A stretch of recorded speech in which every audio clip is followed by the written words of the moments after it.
So in in this tutorial we are going to look about the loops in Python. So in Python mainly we have two types of loops, the while loop and the for loop. So in the for loop in the for loop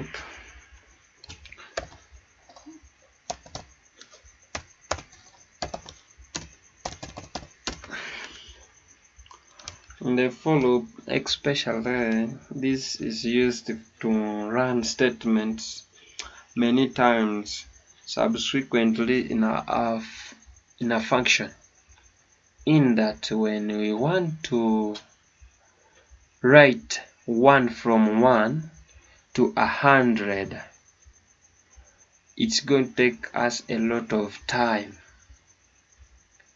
We're going to type a lot of codes. So to reduce this time, we use what I call the for loop.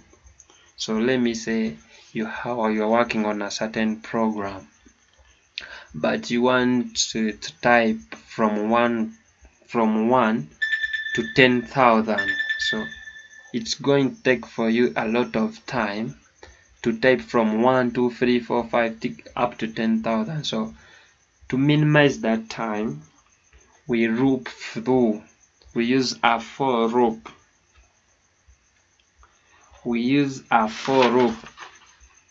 To make this simpler in Python. To make this easier in Python, let me say, if you have a variable and you have given it a value from 1 to 10, but when you want to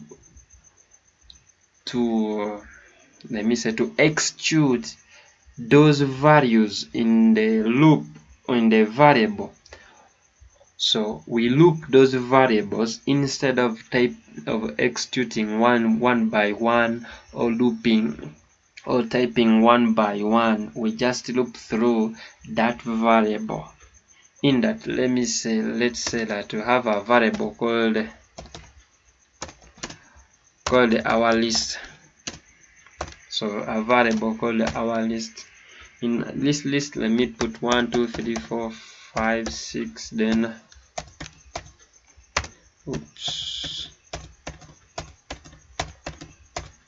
and we have made a number of so we have made a list of numbers. So when we want to access this list, these values of our variable list, so we, instead of typing one by one like 8, 0, we just loop through our lists. So in looping, we make we add what I call a variable. So this item variable, it represents our original variable. Let me say that with a for loop, we write a for x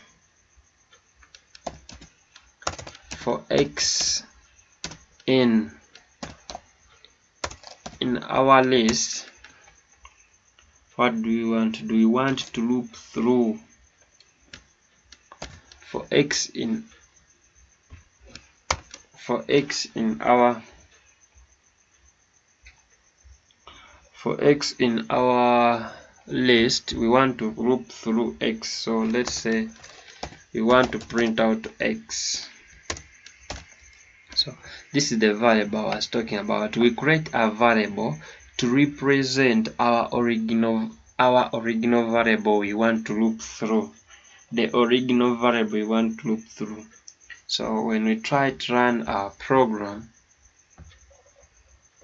you'll see that in our terminal, it has looped through our list, and it has executed the values in our list on separate lines, as you see, on each value on its own line. Got me? So if we try to add a string without indenting, it will show that string at the bottom or at the up of our list. So let me say that if you try to say print out numbers, let me say numbers in the list, and we try to run our program, you will see that it has printed out numbers in our list 1, 2, 3, 4, 5, 6, 7, because in our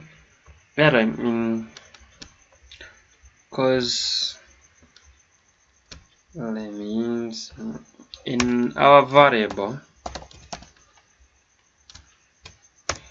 so because in our variable we have what they call,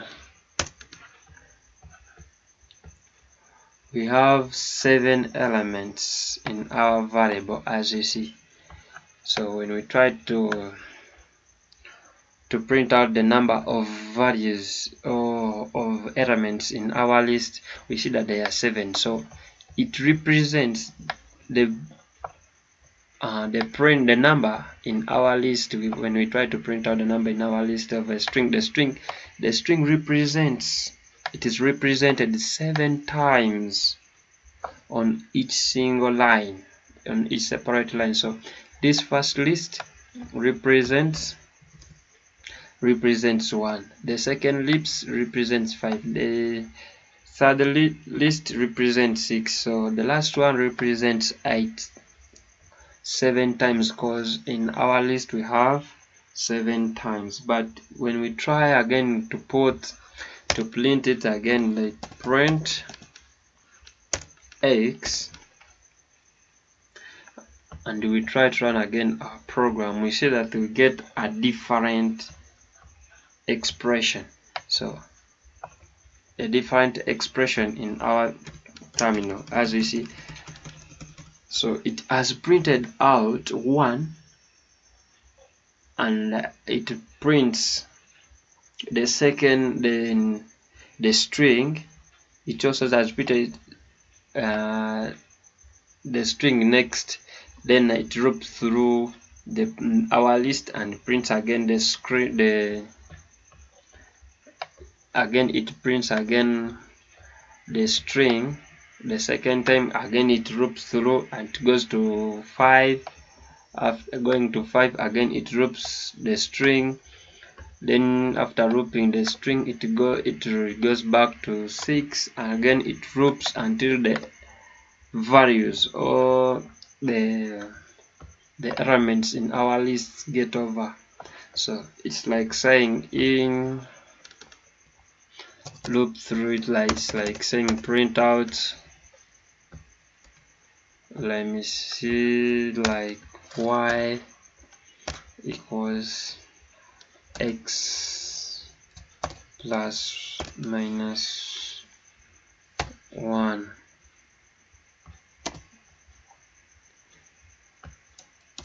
So it's like, so print out, let me say print out y. Does it make sense? Let's see. Okay, equals plus minus 1. Let's run our program. Yes, maybe it has made sense. It has made sense.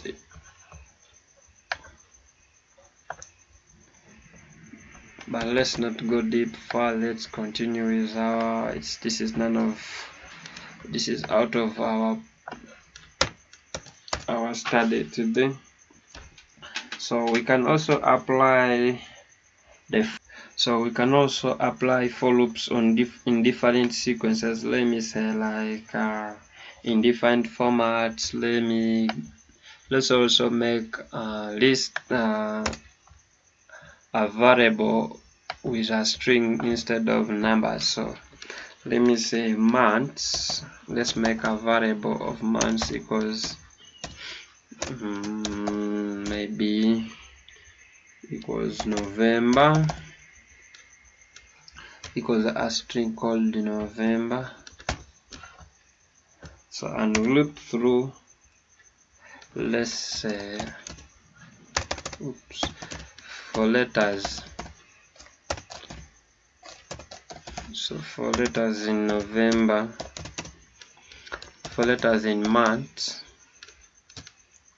what do we want to do for letters in months? Loop through them, loop through letters. Loop through letters. So when we run our program, you see that it's going to run, and it will loop through our variable months, and it will print each letter, each character on its own single line. It has just looped through strings. So let's introduce another method called the range method. So when you want to, let me say, when you want to print a number from a range from 1 to 100, so when you don't want to type it 1 2 3 4 5 up to 100 because it will take a lot of time, so we use what they call the for loop. So for the for loop, when you are using range, for the for loop when you are using range, we make this contains the start value and the end value inside the parentheses. Like say 1 is the start value, comma, then 11 will be the end value. So this variable is no longer needed. So when you want, here we are looping through numbers from 1 to 11, but not including 11. Understand? From 1 but not including 11. This is similar to lists. When we are indenting lists, we are using the index method in the lists from 1, let me say from 1 to 11. So we don't include 11 when we are dealing with lists. So for this, it's also similar. It has the same idea. It won't include 11, but it will loop through, and it will give us a result in our terminal from 1 to 11. When you try to run our program, you see that it has given us, it has looped through all the elements, all the numbers from 1 to 11, but not to 10, but not including 11. So that's how the loop through works. So after execution, the program will not include 11. Put that in note. So when you want to loop through to 100, so you make loop through to 101. So when you run our program, it will execute the when we try to run our program. So it has executed our range from 1 to 101. It has not added 101. So we have printed 100 letters just within a second without typing 1 2 3 4 5 6. So it just took a small time. So that's all about. Maybe for the let me say loop through. So let me say, let's also loop through some, let me say, some variables. Let's also add on some variables for what we had about friends. Our variable in the last tutorials we had called of friends.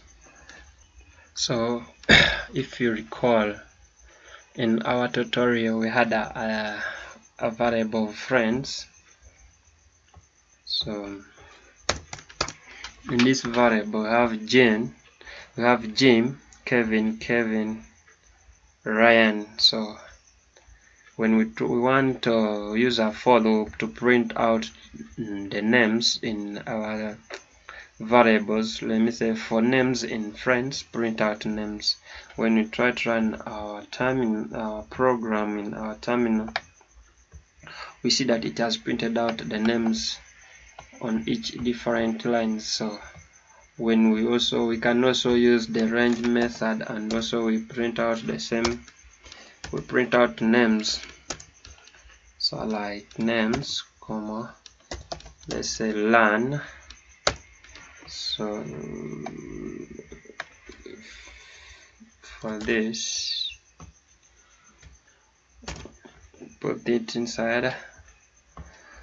Also we add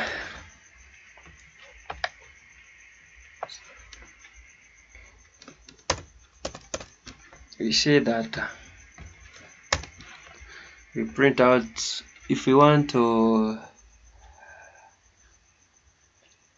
print out all the elements in our variable friends, we just use such a code when we are using the range method. So we say from names in range, this, remember, this counts the number of elements in our variable list. So in the number of friends variables, so let's just print out friends. So this name is just like the index, so the index is for all.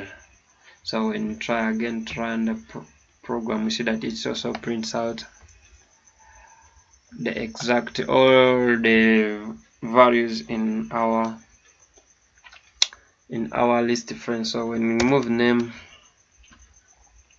and say, what if we move name and put index free and we run our program, oops, you see it has just printed out only the value name of index free.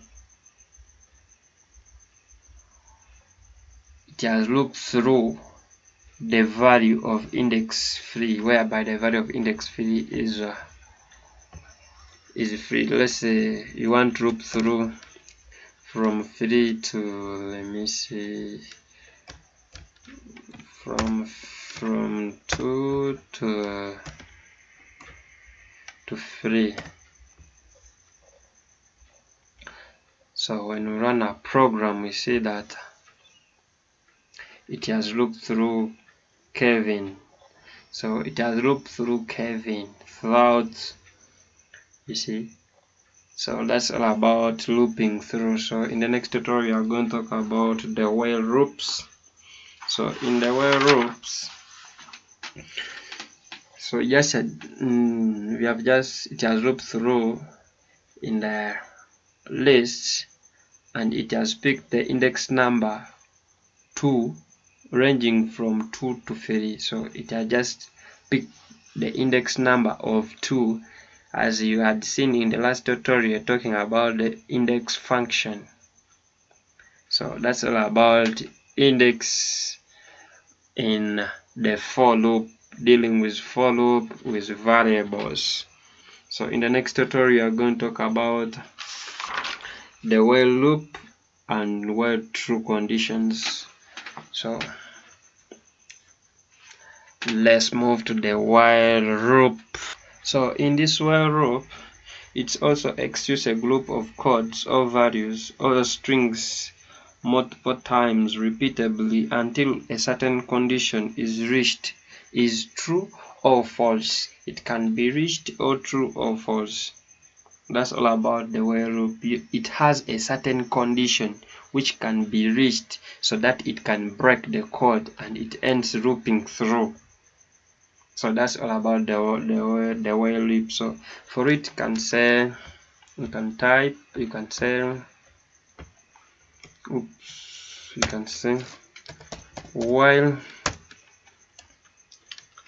while condition, then this there will be, so this is will be the condition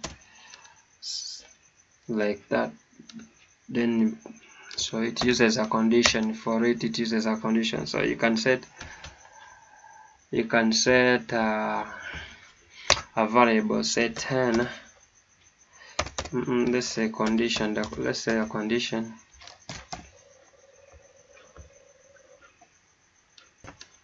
Let's say a condition equals to maybe 10. Let's say 2. Let's say 2.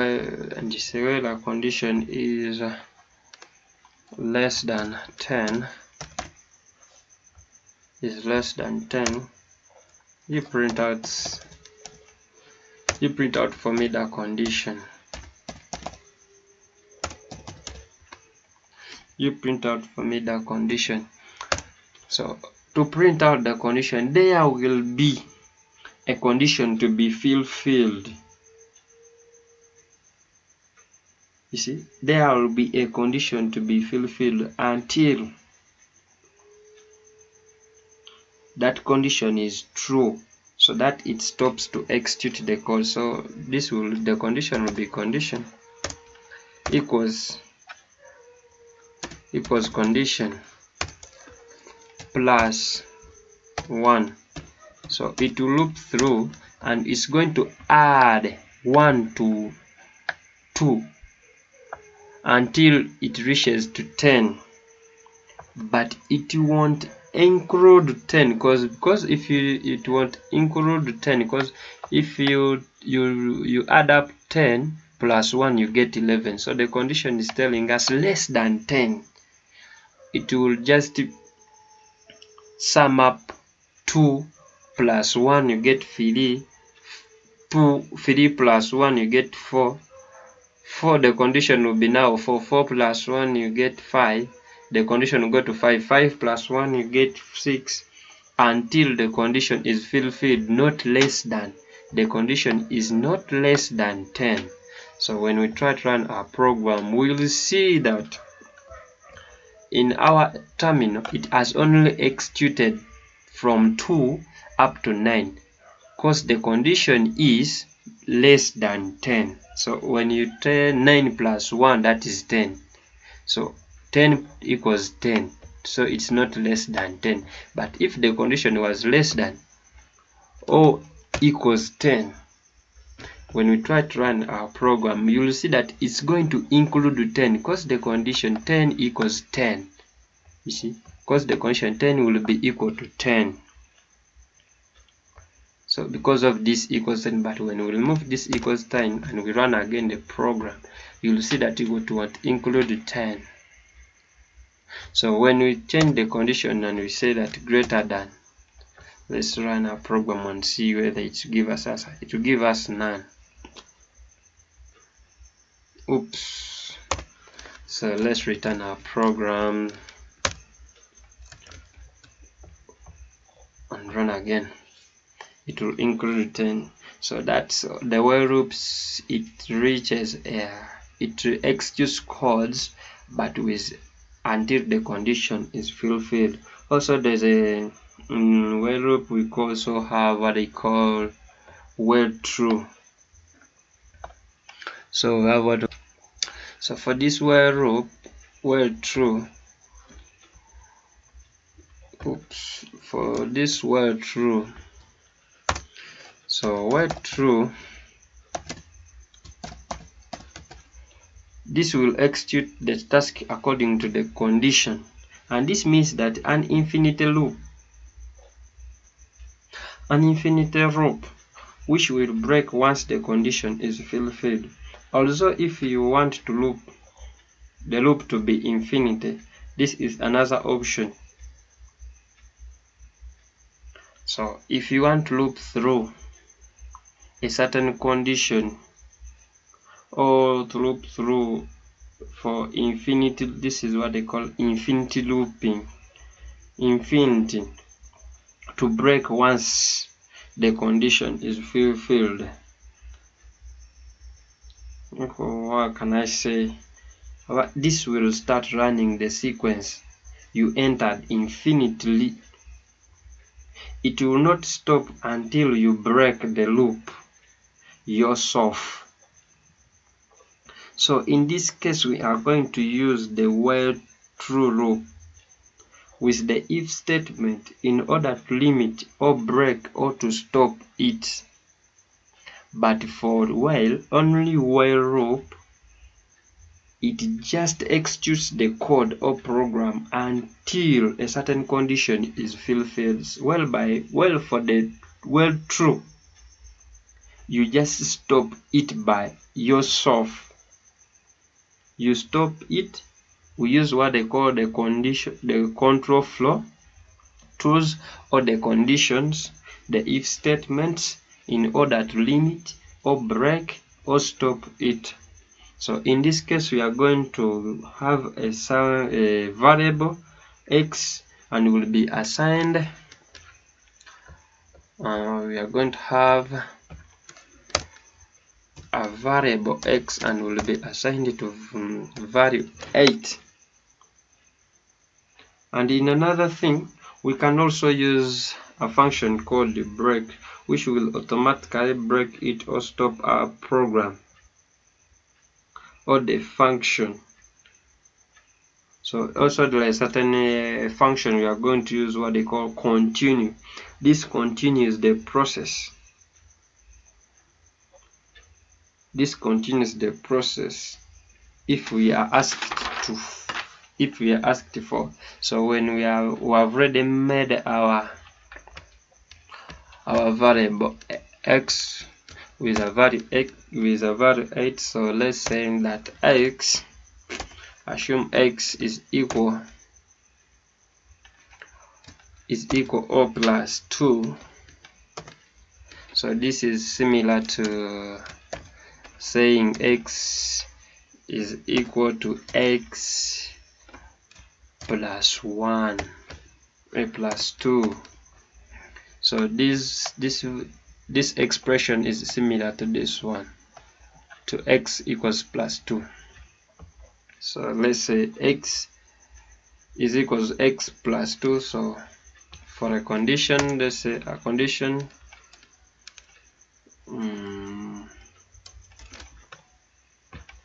let's say a condition if, let's set a condition if x is greater than 15. If x is greater than 15, then break. So if x is greater than 15, then break. Else, if not so, then print out, then print out x. Then print out x and continue. So when we try to run our program, you see, when we try to run out our program, you see that x is not breaking. Our program is not breaking. Our program is not breaking until we stop it here at the right corner. When we try to stop, it stops. So that's what we are calling, we break it by ourselves.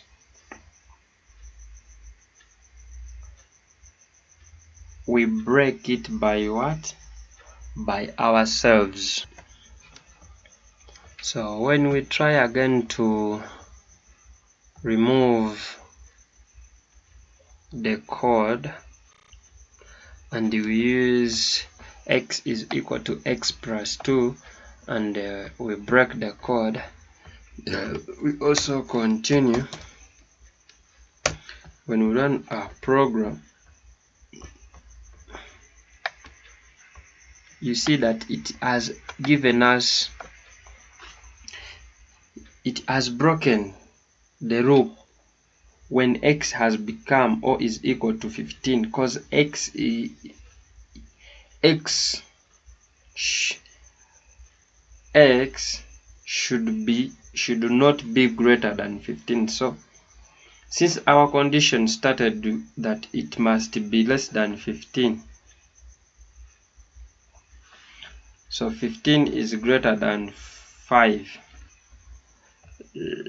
So 15 is greater than 5. So then the program accordingly have to stop, because 8 plus 2 plus 2 plus 2 you get 14. So it ends because x is greater than 15. So x is less than 15. That's why it has stopped at 15. It has stopped at 14, because when you go the if statement, as you see here, when you try to run when it's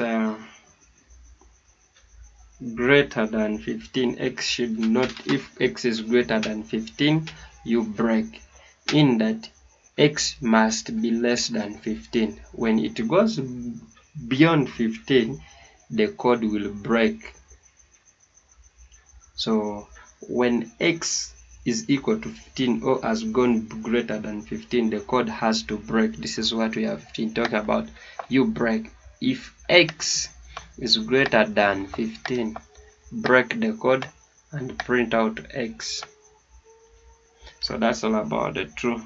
Let me give you another example of let's say I is equivalent to 1, and we use a while true.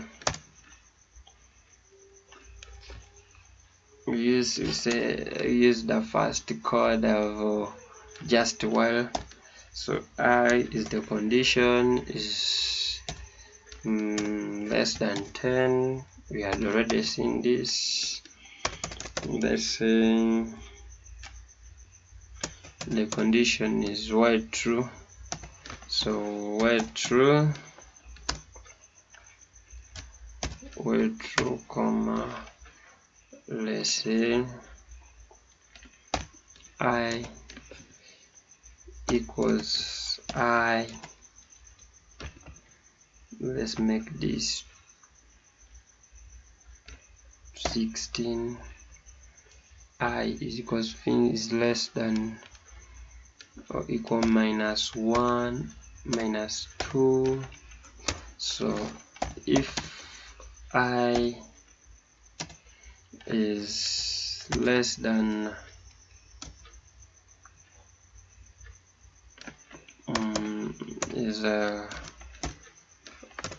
greater than, let me see, greater than 5, let's say break, else print, let's try this, print I and continue.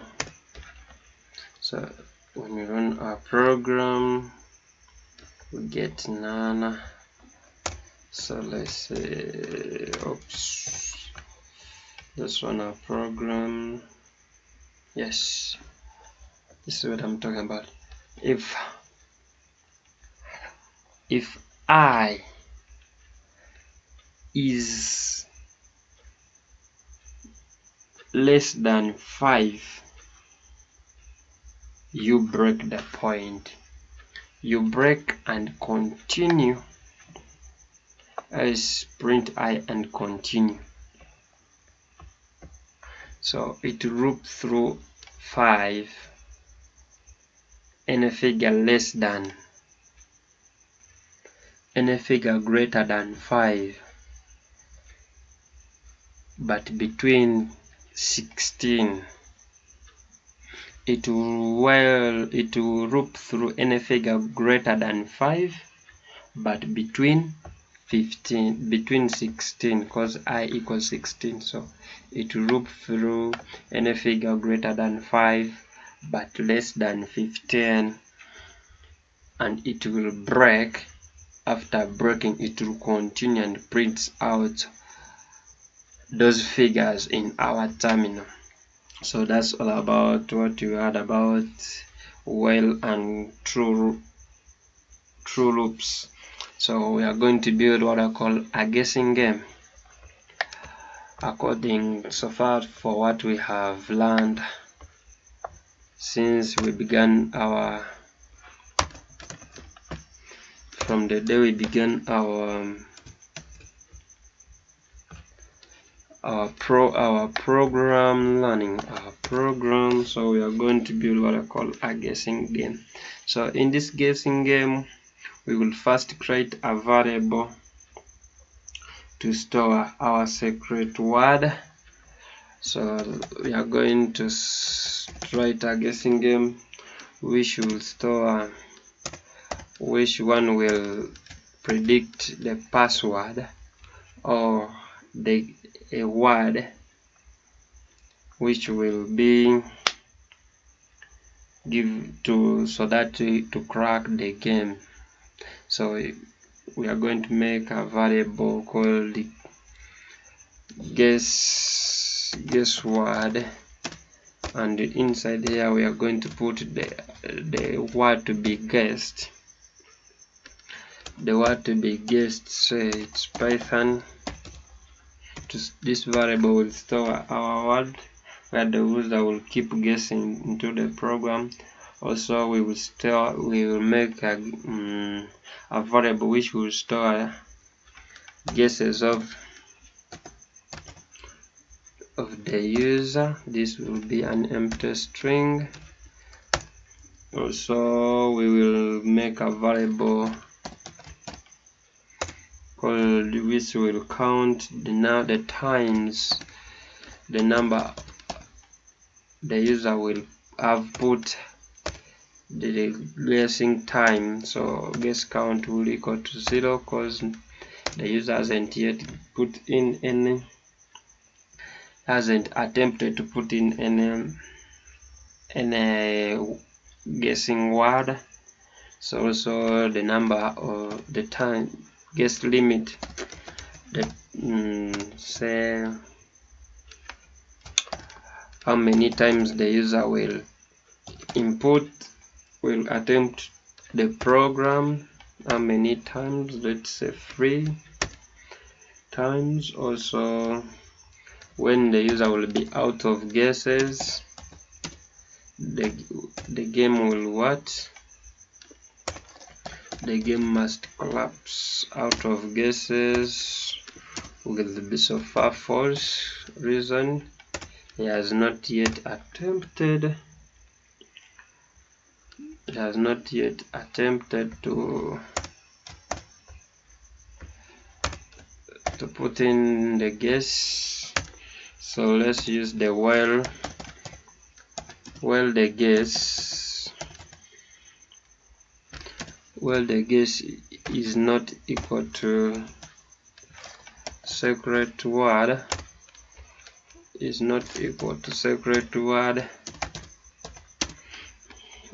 and not is not equal to secret word, and not the user is out of guesses, and not the user is out of guesses, not. Also if the guesses, so if the guess count is less than the guess limit,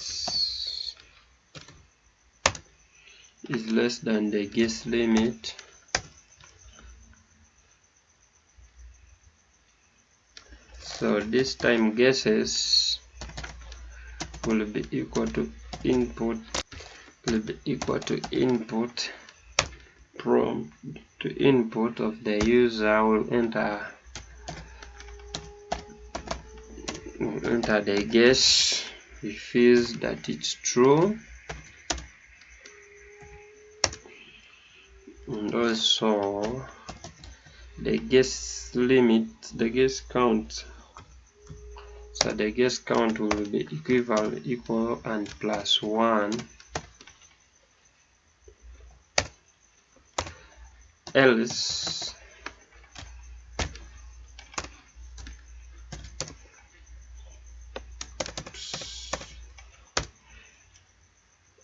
out of guesses will equal to true.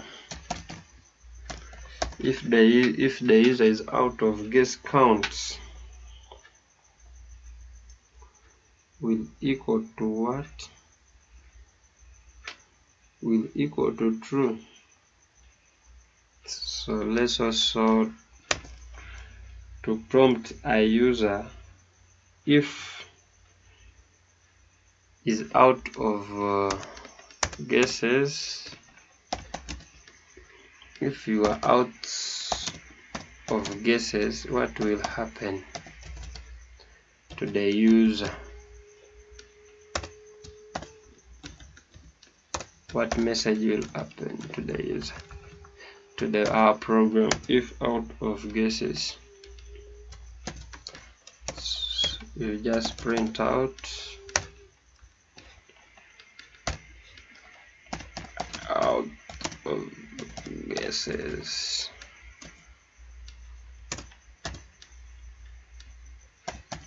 Yeah.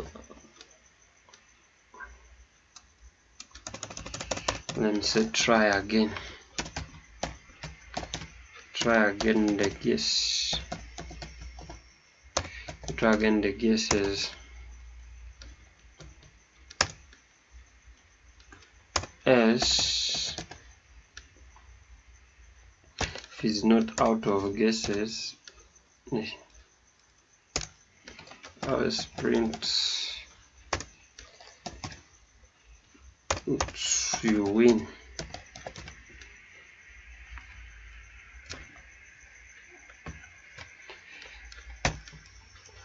So when we try to run our program,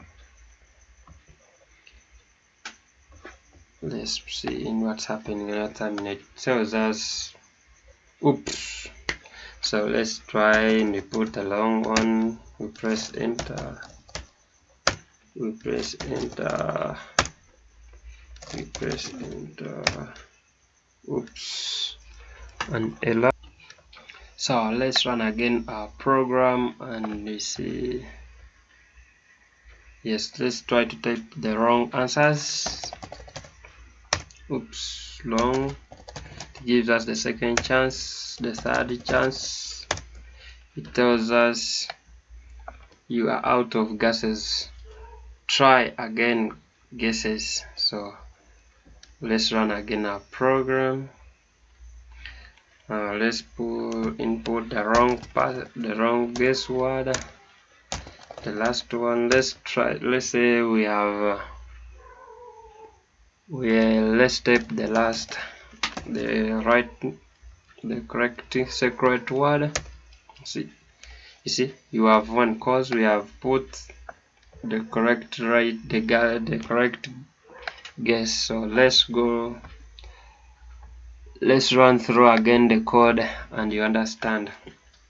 First and foremost, we first made our variable of a secret word which is going to keep our secret word.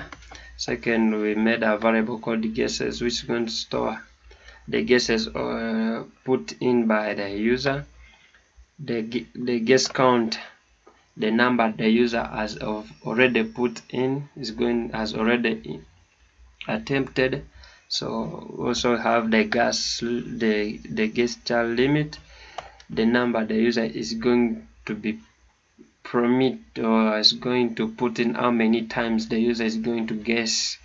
So what if is he out of guesses? So if the user is out of guesses when the guess limits are over, when the out of guesses is false, it means that he still has more guess limits. So for our game to work,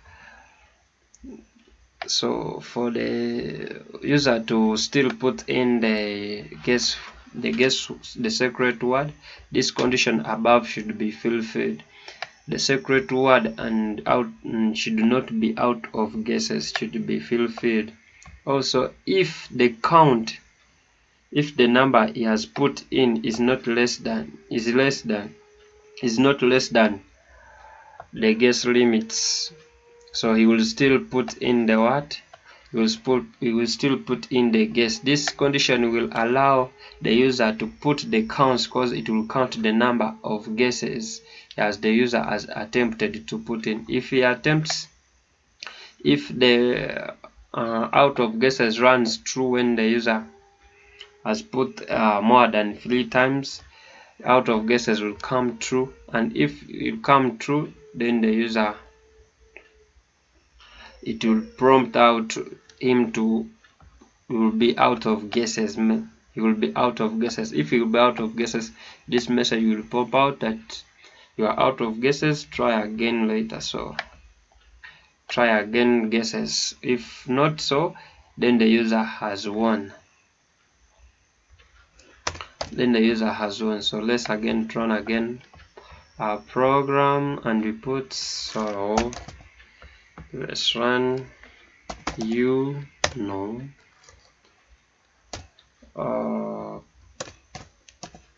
let me say programmer nom Python. Let's say Python. Yes, you won. That's all about while loops. So we have been using while loops, if statements, variables, strings, booleans so far in this basic guessing game. So it's you to go back and watch the last tutorials. If you didn't watch them, just repeat them slowly by slowly. You'll come up understanding everything we have been doing. You also understand the if statements, the booleans, variables, strings, if statements, while statements, the while and true. So thank you for subscribing, for watching my video till now, because it has been very long.